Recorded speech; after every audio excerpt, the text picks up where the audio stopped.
know who it is, your boy Blue Rocks, and you know where you are, the Sequence Society. Today on the Sequence Society, guess what? We are back, y'all. It's been a little minute. I tried to stay in tune with everybody, doing what I can, but we were shut down. Like, I'm 100% real with we were shut down. The facility we had was shut down. It was unexpected. We didn't know what was going on, but we had to shut down. I couldn't do the show how I wanted to, so I did the show how I had to, and that was back and forth on the blogs. You know, the sequencesociety.com still kept it popping, still kept it going, but even on there you see that some things have changed. Well, we're back. We are back. Rockland One has presented and powered this new situation with me, you see. Got new things going on, enjoying, smiling again. But for this first episode, man, we're going to talk about 10 steps of making a better artist out of you. Here on the Sequence Society. We'll be right back.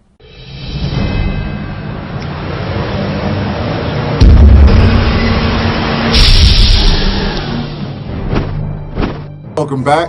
And like I said, today we're going to talk about 10 steps to becoming a better artist. Or, if you're new to it, just becoming an artist, period. Because I've been in this music business for quite some time, and I've seen a lot of artists come and go. I mean, some garbage artists made it far, and some quality artists didn't make it anywhere. And sometimes you wonder why. Well, there are certain steps, rules, and regulations to the music industry, whether you want to believe it or not, and it is more than having a hot record. Believe there are way more steps than a lot of people think. A lot of people think that they can just, go grab a beat, throw some words on it, and you have a hit. A lot of artists don't even know about bars and 16 to 12 bars and your hook and how it's supposed to go. And I mean, there's nothing wrong with not knowing. Let's just make that clear. But if you want to be into something that's going to generate a dollar figure, know what you're getting into. And, leave it to me. I'd have half of y'all just go pursue something else because y'all really don't get it. So, number one is know yourself. A lot of artists out here don't know themselves. They know other artists. They know what they see on TV, in the magazines, in the blogs, Instagram, Vine, etc., etc. And, they see this artist making money, they see him in the video, and they really think that that's who they want to be. And a lot of times, it's not who you guys are. You know what I mean? There's I don't want to mention no names. I'm not even going to do that. We're just going to keep it general. There are artists out there that are playing thug, hard, street, hardcore, gangsters. And really, if you check their history and their background, they are not that. Now, you don't have to be born and raised in the projects to become a thug or be thug. It depends on the environment that you live in. You may, you adapt to what your surroundings. So I can understand that some of you may have become thuggish, over the years. But a lot of y'all ain't born thugs. A lot of y'all went to good schools, have both parents, probably got a little allowance, to even do these songs that y'all doing now. So basically what I'm saying is you don't have to be a thug, because at some point in your career, you're going to get approached by a real thug, by a real person from the street that's going to want to test your credibility because they like your music. And I know that sounds crazy. Well, if they like the music, why they just don't listen? Because at the end of the day, I don't want to know that I've been listening to you and rocking with you and you never even did half the things that you're talking about. Then where's the feeling and connection between me and you? There is none. So, number one is know yourself. Number two is know your audience. Because a lot of these artists, y'all, I don't know, I see y'all go to the showcases, across the country. I'm not even going to say just in Atlanta because, I'm in New York, I'm in Cali, I'm in Chicago. And I see a lot of artists that they just getting in any type of showcase to just try to display themselves and just, you know what I mean? Like, I just want to be seen. So they just jump on stage, and then you wonder why everybody's looking at you like, it's not that they don't want to like you, but you don't fit the criteria of what they came out to see. That's why a lot of these top-notch showcases, if you look at it, most of the artists are in cohesion with each other already. You know what I mean? Scotty ATL, I did say I wasn't going to mention nobody, but Scotty ATL is a prominent artist out here in Atlanta. And if you go to any of his shows, you'll see that most of the people around him are people that have been around him. Artists that he does songs with are artists he's been doing songs with. So there's a unison. So when he needs his audience there, his audience can come. Now, know your demographics, because that's another thing that people are losing at. Like, there's different criteria. You want your music sold, you want it purchased, and somebody in a particular age group and genre is not gonna purchase your music. They are download kings and queens, and what am I purchasing it for if it's available for free right above the pay? You know what I mean? Like, you go to Google, you search for the song, yeah, I'll go pay for it, but it's free right there, and then I gotta go click into this other site to go pay for it. I done heard the song 10 times already on YouTube.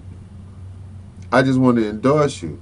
But, you know, that's just certain people. So do know your demographics of people if you want your music sold.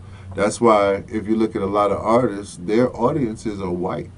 You know, as hip-hop and hardcore as they are, their audiences primarily are white audience, because, I hate to say it, but that's who's going to buy your CD. That's who's going to buy your tickets and come to your concerts and buy your merchandise. I mean, and not saying that other ethnicities don't do it, but predominantly you would see that. Like, you know, we did a festival. Matter of fact, when we were in America, and we did a festival, and it had to be 65,000 people.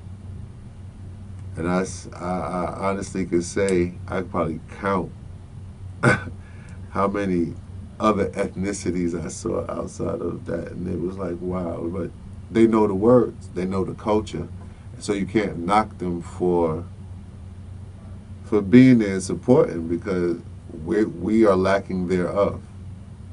Anyway, to move on, man, and then we're going to take a short break. Your budget. Now, matter of fact, I am going to take a break and come back, because y'all need to sit down and think about what I told y'all, because this right here is a whole nother animal.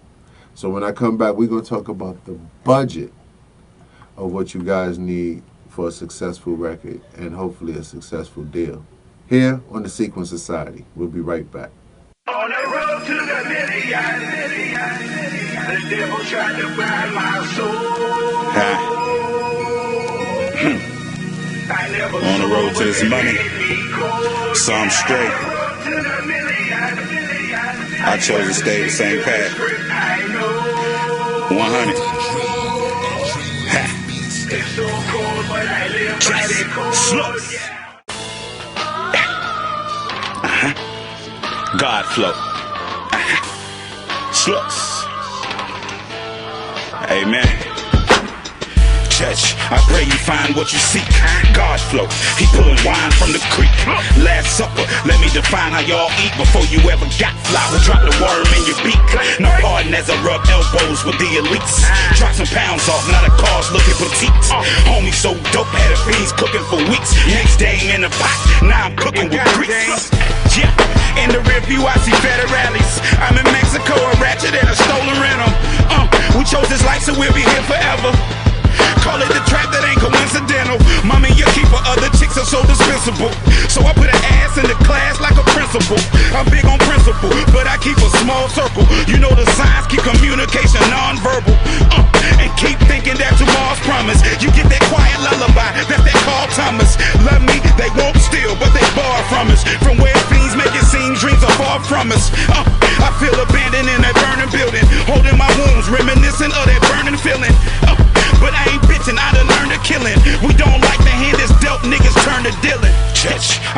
find what you seek. God's flow, he pulling wine from the creek. Last supper, let me define how y'all eat before you ever got fly. We'll drop the worm in your beak. And we are back. Thank you for coming back. The Sequence Society here, Blue Rocks in your area. And what we're talking about is the 10 steps to make an artist a better artist. Possibly to make him very successful. Been doing this a long time. I've been around a lot of people. Y'all know my criteria. That's why y'all here watching with me. So what I said I would talk about is budgets. And this is a very, very important factor when it comes down to a successful record. And let me explain why. First of all, know what type of music that you're trying to do. Like we said before, know yourself, know your audience, know your demographics. But know what type of music that you're trying to push to the people that you want to push it to. Don't emulate. Emulation is not going to work. What you need is to figure out, are you doing this for fun? Are you doing this in lieu of getting a record deal? Are you planning on doing an independent venture where you're spending your own dollars towards making a successful project and possibly a lot of money? These are things you have to think about because it does play a part in the budget. Even today's market, where it seems like it's more predominantly mixed CDs, quote unquote, street albums. And the reason I do that is because the origin of a mixed CD, which stems back to about, well, I mean, let's be real. It starts back from the beginning of the DJing on a tape, because it's a mixed tape. We started saying mixed CD, but mixed tapes. And mixed CDs, you took a beat that was already known in the industry, and that known beat you did your thing on. Whether you made it sound somewhat like the artist that previously did it, or you changed it to your whole thing like 50 did the Power of a Dollar, where you almost forgot who the artist was that originally did the record, that's a mixed CD. That was money already well spent on that music. It was already mixed, it was already mastered. All you had to do was do your rendition of what it was. Now, things have changed. Because a mixed CD today is your own beat, your own lyrics. Of course, it's supposed to be your own lyrics anyway, but it's your own lyrics. But people are really putting a heavy marketing push behind mixtapes. They are spending a lot of money on studio time. Well, let's go back. They're spending a lot of money on beats. And not saying a whole lot of money because, you know, if you're coming to me for a beat, I mean, I'm not trying to toot my own horn. I do have a few placements out there in the industry, but that's why you're here with me at the Sequence Society. Me, on an independent level, my minimum is roughly like $2,500, $3,000. You know what I mean? And that's just for a basic hip hop track. When you start getting into other genres, and pop and dubstep and reggae and all that, the number significantly goes higher. And it's because of the entail of work that has to be put in. It's not just a slam bam, thank you, man, I'm going to give you a radio ready quality project. But there's, what's the name of these sites, man? SoundClick. I didn't want to say the wrong one. SoundClick. A lot of artists go to SoundClick and pay the $25 to lease the beat and use it. What y'all don't understand is that system, and I'm going to call it a system, that system is designed to keep you low level, to keep you out of the way of the industry greats. It gives you something to do. It's almost like I can go outside and teach you how to swing this bat and thought you can learn some baseball. Or I can make you sit inside in the house and learn on PlayStation and you're out my way. So now I don't have 30 Derek Jeters at my door. There's just one or two. It's the same thing in this music game. if you're not going to someone that's going to give you quality music with quality engineering, XYZ, you're always going to be in demo phase. A $25 beat, you can't expect to yield you millions. It's just not, it just doesn't work. Like, it doesn't make sense. You have to spend money to make money. Understandable. That's why some producers out there cost more than others. Now, I'm not saying go break your bank. That is not what I'm trying to say. What I'm trying to say is expect what you pay for. So, the least you just beat on SoundClick for $25. Do you think they're going to take it off after they lease it to you for $25? No. He's going to leave it on there for the next guy to come lease that same beat for $25. So, you get 45 people that have the same beat at $25. He's good, because it's going to keep continuing. You have a beat that you think is just so exclusive because only you're hearing it at the time in your studio where you're recording it at. But across the country, there's 47 other people with the same beat. So even if you did make noise with it, I guess I keep talking to Pete and Amber and everybody else in the room, but I should be talking to you. 47 other people had this beat. Say you are the one to make the hottest record and start getting notoriety and, you know what I mean, or whatever. You know, as soon as that record hits anything, there's 47 other people that's going to put their stuff online, and now it's not worth a thing. It didn't go nowhere. So that's what I'm trying to explain to you guys. And since I'm on budgets, let's talk about studio budgets, which is a very important thing when you're trying to put together a project. Lord knows, some people really think that their home studios are really the end-all be-all to it, and that's really not the case. So within your budget, do understand that you can go out and you can spend what you want really these days because it's gone so digital. I've seen programs in Guitar Center for $69, $70 that you can load up and record on it. I've seen programs that were damn near free that you can make beats on. And Fruity Loops changed the game, and you know. But basically, what I'm saying is, don't expect to spend $1,000 in a home studio and think that you're going to get a $1 million sound. It just doesn't work. That's not how it works. If you look at Pro Tools, there was Pro Tools LE and there was Pro Tools HD. There's a reason for this. If you look at the price of LE, you're roughly going to spend about $2,000. The price of an HD system, you're looking at roughly at minimum 20 grand. So you're going to tell me that you really think that your $2,000 system is going to compare with my $20,000 system? No way. It just doesn't work. So basically what I'm saying is, depending on how serious your craft is, you might want to invest that money in a quality studio adverse buying some low-level equipment and feel that you're doing something. Because at the end of the day, it's a, you know, especially if you got PCs, like we just got my man G off of PCs. And, you know, back in that PC world, he probably could grab any program on the planet because that's what PCs allow you to do. Grab any program, there's a crack or something for it, and you put it on there. It's a little harder with Macs, but you know, even with a Mac, you can get by and, you know, do some stuff. So your homeboy probably got a program you can use, but don't use that as the end-all be-all to your successful project that you're working on. So when I come back, we're going to keep going, and I'm going to ask y'all a few questions, and if y'all can answer the questions correctly, then you're on the road to success. If not, you still got some work to do. So I'll be right back. The Sequence Society. This is how we do.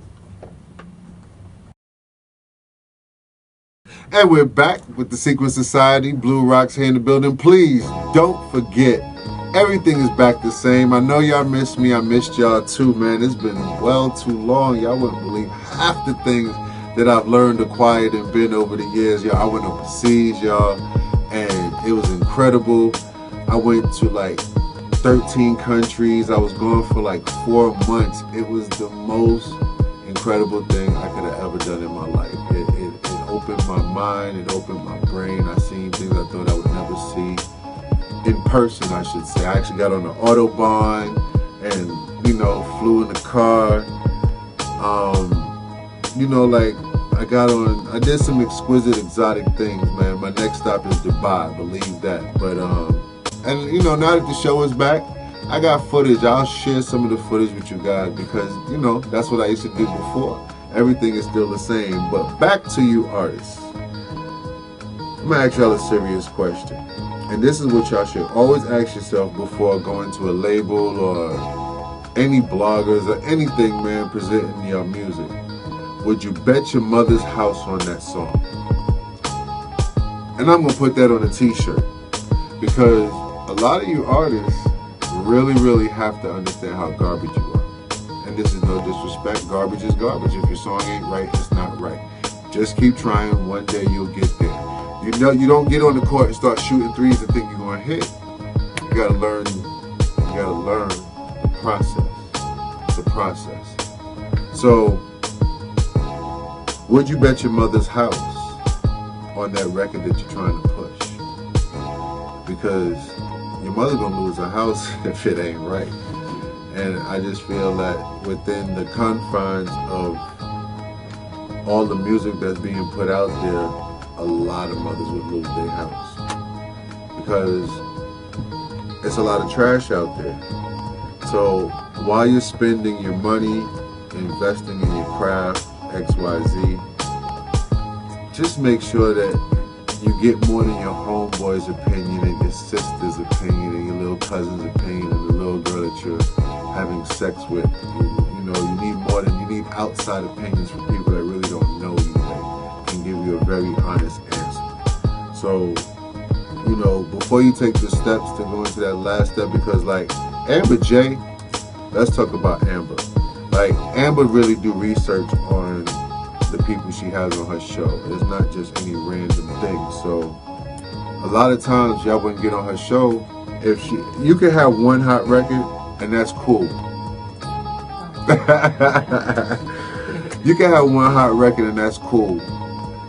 But for us, it's a little deeper than that. So when Amber goes back and researches and find out that you're not who you say you are or you're not as credible, you're probably not going to make the show. Like, let's just be real, it's not going down. We don't have time for the game. So, like I said, would you bet your mother's house on that record? You know, it's a real thing. But I'm not going to dwell on it. It's for you to dwell on it. Lay down at night, think about that song you just sent out to the label, and tell them, nah, I was bugging, I was drunk, and send them a better record. Which brings me to the next thing. Mixing your records.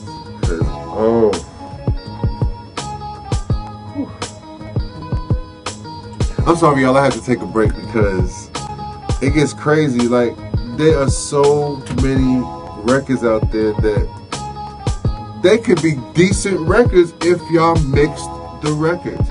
And stop thinking you can go to YouTube and it doesn't work like that.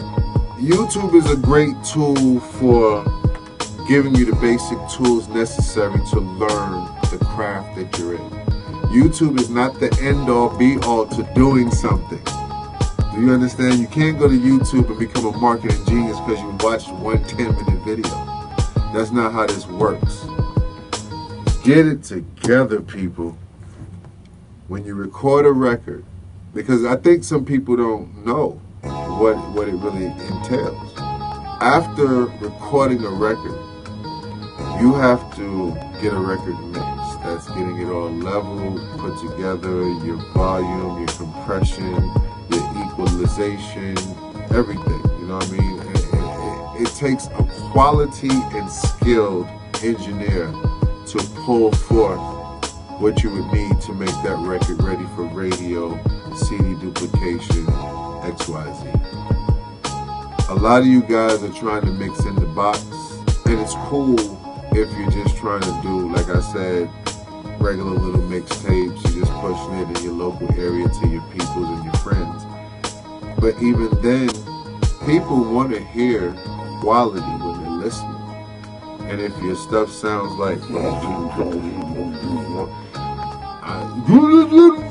if I can't hear you and you just sound like a bad set at a showcase, I'm not gonna listen to your record. That's why a lot of records that aren't as good, you say, oh, I could do a better record than that. You probably can, but they spent good money on that record. That's why it sounds that way. They got with quality people that knew how to put together the record. They got with quality engineers. They got with quality producers. They surrounded themselves with people that know how to do this, and it takes money. And it's not all about money, but I want y'all to understand that when y'all are putting out these mixtapes for free and for promotional use only, and you spend all this money in studio and beats and mixing and all this to give it away, at least give away something quality that we're going to want to come back for. You're giving out this thing and you're like, oh, the cover not right. You know, it's just terrible. No real contact info. You got your Metro PCS phone on there. It's never on half the time because you use it as a hustle phone. But, you know, that's just my personal thing with you guys. When we come back, we're going to get down to the last three things, and that's the social media, marketing, and distribution on the Sequence Society, making you a better artist. We'll be right back.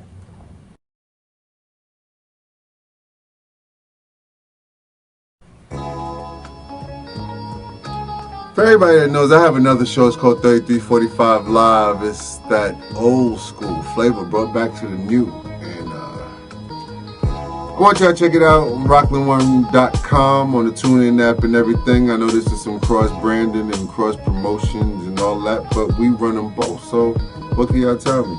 Anyway, we here on the Sequence Society. You know what this is. You know where you at. Your boy Blue Rocks. You know what this is about. If you've been tuned in with us, you know that this is about producers and engineers and great technologies out there in the world that's of music and production. But I had to get at these artists first. Now, I do have to explain some things. My show is roughly 10 minutes long. And every episode from here forth will be 10 minutes long. Which means I'll be giving you short but intricate, detailed facts about production and engineering and things like that. And today it just went long. Number one, because we were off the air for 9 months. Do you understand? 9 months. We could have had a baby in the time we were gone. But in the time we were gone, we kept it alive. Like I said, I got everybody that was on the SequenceSociety.com and all the comments and all my followers. I want to thank y'all because, you know, in today's society, if things aren't popping and moving, they usually break out. And right now, it's just a little different where you guys held on with me, and I want to thank y'all. So that's why this first show is so long. It's roughly about 30 minutes or so. But it was really just to explain to y'all that we're back, we're happy. You know what I mean? Round of applause for Rockland One and everybody at Crossface Studios who made this possible. But the last three, man, and we are really out of here. Social media. Do understand that in the early 90s, well, from the beginning of hip hop up until 2004, really, social media was not a big thing that you had attainable to your own hands. You really had to go with marketing companies that really would push your product, your music, and get it to all the places simultaneously at once. And that's what I want people to understand about being on a major label and being an independent label artist, etc. is it still takes money. It also takes relationships, and it also takes networking. A label is a company at the end of the day, and they have relationships with other companies. That's why your music can be simultaneously in all 50 states if it had to be, and across seas, all on the same day. All packaged. Let's not even take it to, you're still selling CDs. Didn't you wonder how all 50 states could have the CD all at once on the same date ready to go? Because the label has dollars, network and things like that. As an independent artist, most times you have to start local and try to spread out.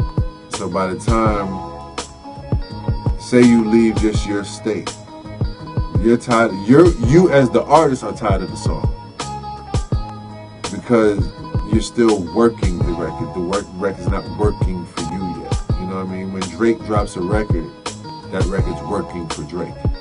Drake is no longer working for that record. His work was in the studio, putting it together. After that, once the record hits the airwaves, it's working for him. Now they're booking more shows. Now it's, you know what I mean? It's just a different thing. When you're independent, you're working that record. You know, we have Coalition DJs, which is one of the biggest DJ crews in Atlanta and in the Southeast region, really, if you ask me.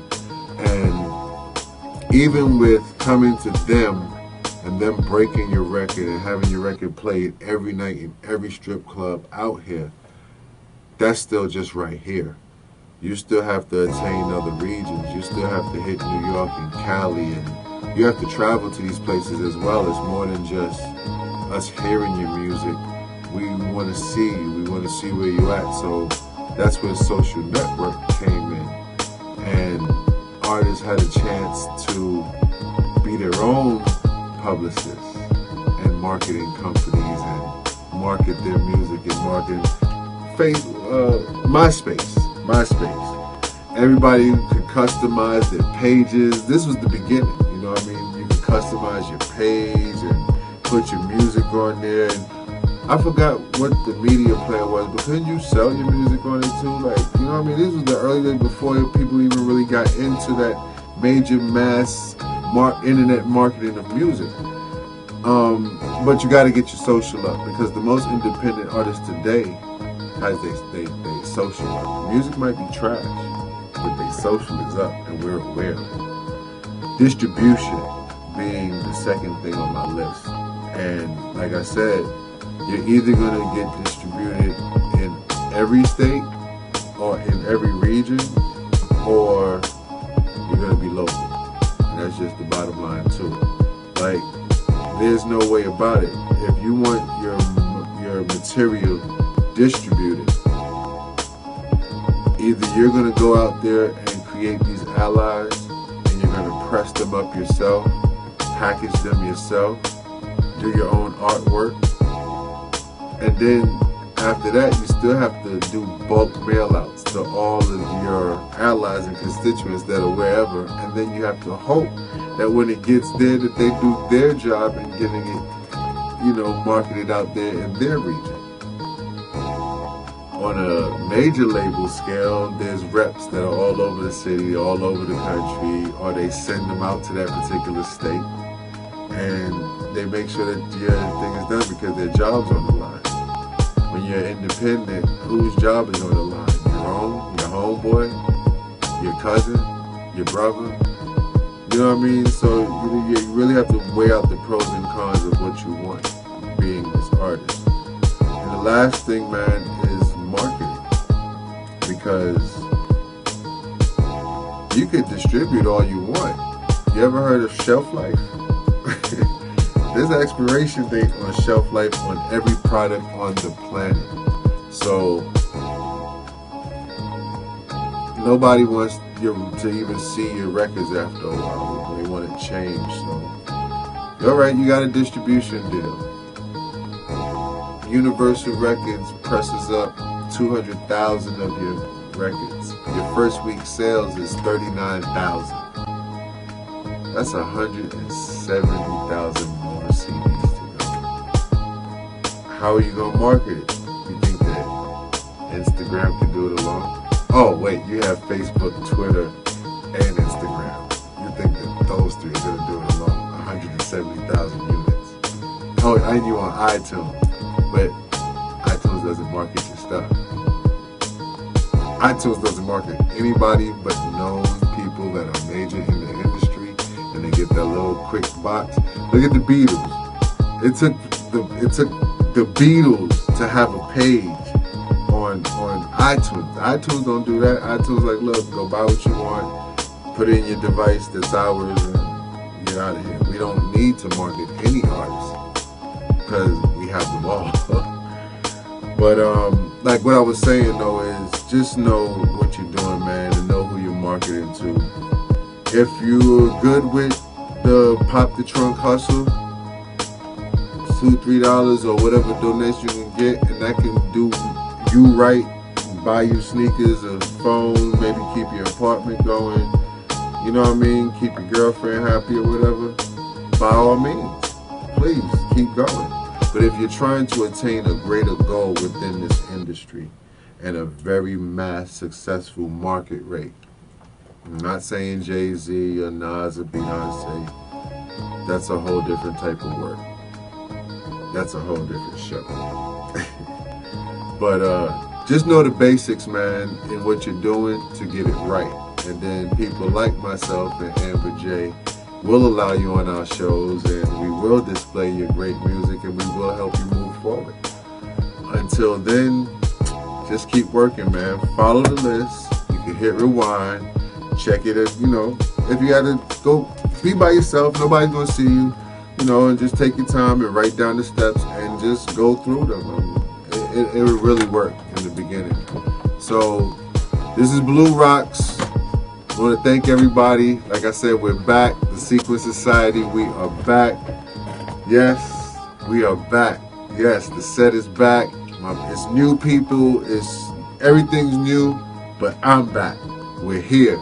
I want to thank everybody for everything, man. I mean, I want to break down into tears, man. It's been 9 months. 9 months since we've done this, and we're back, and it's going to be better than ever, newer than ever, more innovative than ever, man. The Sequence Society. And yes, we're bringing back the producer battles and all of that. Everything that y'all want, man, get in the comment boxes. Leave them comments. TheSequenceSociety.com. The Sequence Society at Gmail. Just Google The Sequence Society. You'll find it. And let's go, man. Peace out. Episode 1 is done. See y'all episode 2.